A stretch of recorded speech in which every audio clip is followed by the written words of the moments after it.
Welcome back to my channel, guys. Today's video is going to be a really short one. It's for you S2000 folks with a hardtop.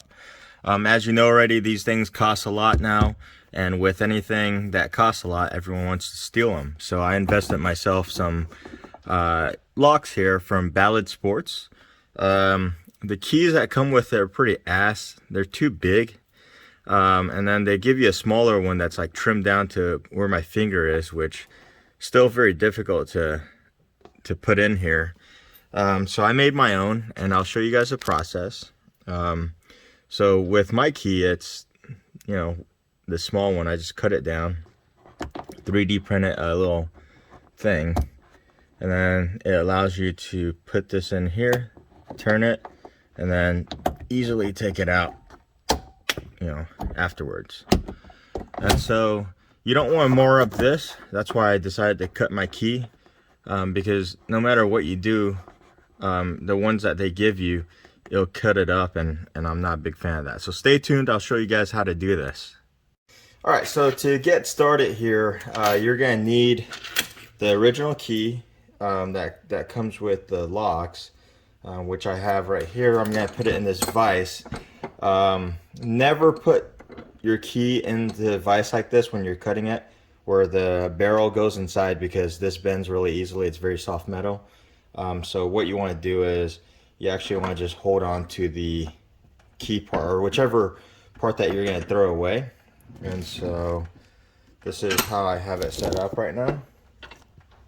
And then from there, you can just use a hacksaw. There's no reason to use anything electric. It's just very, very easy to cut through. And so make a notch first.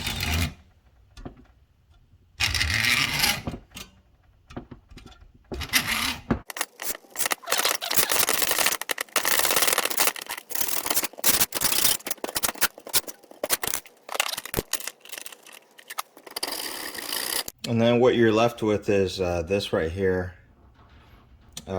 which you can still use. I usually just sand it, just to get rid of all the sharp edges and all that.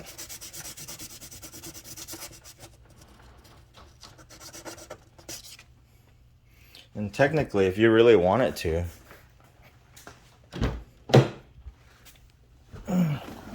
you could use it as well. It's just a little bit harder just because you have no place to really grab it, but it'll still work. So put this in here, and then it unlocks, and then when I open it, I can take it back out. But I'll show you guys what I did and give you the 3D piece that I drew out, so you can print it out and put it on there. So the next step that you want to do is you want to download this file, and then this is the part that I drew, and then you want to put it in a program like Cura and then send it to your printer.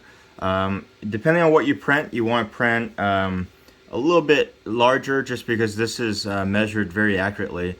Since I'm using PLA plus, I'm just printing it at 100.25%, because that's the shrinkage rate of the Kodak filament that I'm using. And then go ahead and print it. So then after this is done printing, it took about 16 minutes.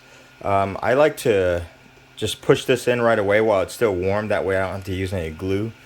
And then once it cools down, it's going to stay in there. And your finished part's going to look like that. This one, you just have to peel it off and clean off the rafts, and you're good to go. So I hope this video at least helps some of you guys protect your hard-earned investments. And if you like this video, make sure you like and subscribe, and it'll help my channel out a lot. Thanks a lot, guys. See you on the next one.